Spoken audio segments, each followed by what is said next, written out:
আসসালামু আলাইকুম।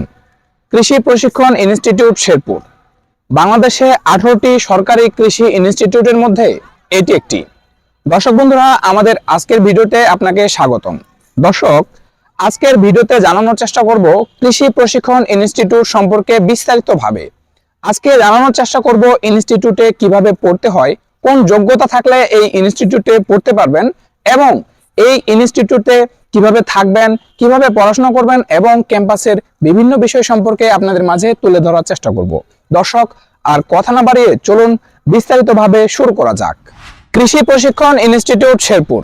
দর্শক শ্রোতা, আমার পিছনে যে ভবনটি দেখছেন, এটি হলো বর্তমানে ইনস্টিটিউটের নতুন প্রশাসনিক ভবন। এর উপরতলায় বিভিন্ন শ্রেণীর ক্লাস নেওয়া হয় এবং নিচতলায় বিভিন্ন অফিসের কার্যক্রম পরিচালিত হয়। কৃষি প্রশিক্ষণ ইনস্টিটিউট শেরপুর বাংলাদেশে 8টি বিভাগের মধ্যে ময়মনসিংহ বিভাগের শেরপুর জেলায় অবস্থিত। এটি প্রতিষ্ঠিত হয় 1957 সালে। দেশের বিভিন্ন অঞ্চলের শিক্ষার্থীরা এখানে আসে ডিগ্রি নেওয়ার জন্য।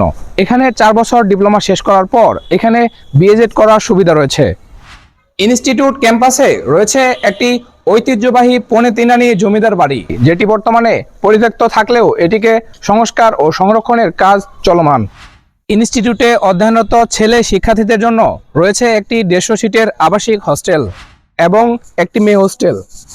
মুসলিম শিক্ষার্থীদের নামাজের জন্য রয়েছে একটি মসজিদ এবং হিন্দু শিক্ষার্থীদের প্রার্থনার জন্য রয়েছে একটি মন্দির। ইনস্টিটিউট ক্যাম্পাস 43 একর জমি নিয়ে বিস্তৃত। তার মধ্যে 42 একর জমি মোটামুটি কৃষি জমি, যেখানে বিভিন্ন ধান, ফসল, সবজি, সরিষা সহ বিভিন্ন ফসলের আবাদ করা হয় এবং সেগুলো থেকে শিক্ষার্থীদেরকে বিভিন্ন বিষয়ে হাতে কলমে শিক্ষা প্রদান করা হয়। ইনস্টিটিউট শিক্ষার্থীদের জন্য রয়েছে একটি ক্যান্টিন, যদিও বর্তমানে এটি বন্ধ থাকলেও খুব শীঘ্রই আশা করি এটি চালু হবে ইনশাআল্লাহ। ইনস্টিটিউটে অধ্যয়নরত শিক্ষার্থীদেরকে বিভিন্ন কেমিক্যাল সম্পর্কে হাতে নাতে জ্ঞান দেওয়া এবং দেখানোর জন্য রয়েছে একটি বিশাল বড় কেমিস্ট্রি ল্যাব। ইনস্টিটিউট ক্যাম্পাসে এরকম মনোরম সৌন্দর্যের আরও 8টি পুকুর রয়েছে, যেগুলোতে রেণুপোনা সহ বিভিন্ন মাছের চাষ করা হয়।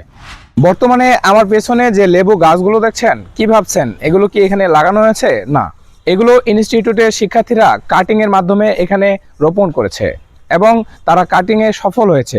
এখানে বিভিন্ন বিষয়ে হাতে নাতে এভাবেই শিক্ষা প্রদান করা হয়। দর্শক বন্ধুরা, আমার পেছনে বর্তমানে আপনারা যে ভবনগুলো দেখছেন, এগুলোতে কিন্তু একসময় ইনস্টিটিউটের কার্যক্রম পরিচালিত ছিল। শিক্ষার্থীরা এখানে ক্লাস করত, কিন্তু কালের বিবর্তনে সময়ের ব্যবধানে এই ভবনগুলো অবাঞ্ছিত ও পরিত্যক্ত এবং বিপজ্জনকভাবে ঘোষণা করা হয়েছে এবং এগুলো বর্তমানে বন্ধ আছে। সবথেকে চাঞ্চল্যকর বিষয় যেটি বা সবথেকে শিক্ষণীয় বিষয় যেটি, সেটি হলো আপনারা এই ইনস্টিটিউটের বা এই ভবনগুলোর সামনে যদি এই মাঠটিতে খেয়াল করেন, এখানে কিন্তু খুব সুন্দর একটি শিক্ষণীয় বিষয় এখানে করা হয়েছে, যেটি হলো পারিবারিক পুষ্টি বাগান। পরিত্যক্ত জমি ফেলে না রেখে ইনস্টিটিউটের শিক্ষার্থীদেরকে শেখানো হয় কিভাবে পরিত্যক্ত জমিতে আপনারা ফসল কিংবা সবজি চাষ করে খেতে পারবেন। আপনারা যদি এই দৃশ্যটি দেখেন, এমনিতেই মনোমুগ্ধকর একটি দৃশ্য আপনারা দেখতে পাবেন। কৃষি প্রশিক্ষণ ইনস্টিটিউট শেরপুর সহ বাকি 18টি যে সরকারি ইনস্টিটিউটগুলো রয়েছে, সেগুলোতে কিভাবে আপনি ভর্তি হবেন? এগুলোতে ভর্তি হওয়ার প্রথম শর্ত হলো আপনাকে এসএসসি বা ম্যাট্রিক পাস করতে হবে। এরপর বিভিন্ন পলিটেকনিক্যালের যে সিস্টেম অনুযায়ী আবেদন করে ভর্তি হওয়ার লাগে, ঠিক সেরকমই কৃষি ডিপ্লোমাতে ভর্তি হতে হয়। দর্শক বন্ধুরা, কৃষি ডিপ্লোমাতে আরেকটি সুবিধা রয়েছে।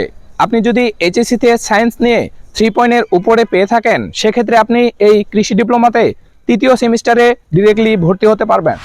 দর্শক বন্ধুরা, আমার পেছনে বর্তমানে যে ভবনটি দেখছেন, এটি হলো ইনস্টিটিউটের অফিসার্স কোয়ার্টার। ইনস্টিটিউটে রয়েছে একটি বিশাল বড় হল রুম। ইনস্টিটিউট ক্যাম্পাসে রয়েছে বিভিন্ন ধরনের বটবৃক্ষ, যেগুলো ইনস্টিটিউট ক্যাম্পাসকে সবুজ এবং ছায়াময় করে তুলেছে। আপনি যদি ইনস্টিটিউট ক্যাম্পাসে না আসেন, সেক্ষেত্রে এর সৌন্দর্য উপভোগ করতে পারবেন না। সম্মানিত দর্শক শ্রোতা, কৃষি প্রশিক্ষণ ইনস্টিটিউট সম্পর্কে বিভিন্ন বিষয় আপনাদের মাঝে জানানোর চেষ্টা করলাম। আমি অধ্যয়নরত ডিপ্লোমা কৃষিবিদ মাহফুজুর রহমান। দর্শক, আরও বিভিন্ন বিষয় বা বিভিন্ন প্রশ্ন যদি আপনাদের মনে থেকে থাকে, অবশ্যই কমেন্ট করে প্রশ্ন করবেন। আজ এ পর্যন্তই। এতক্ষণে ভালো থাকবেন, সুস্থ থাকবেন। আসসালামু আলাইকুম।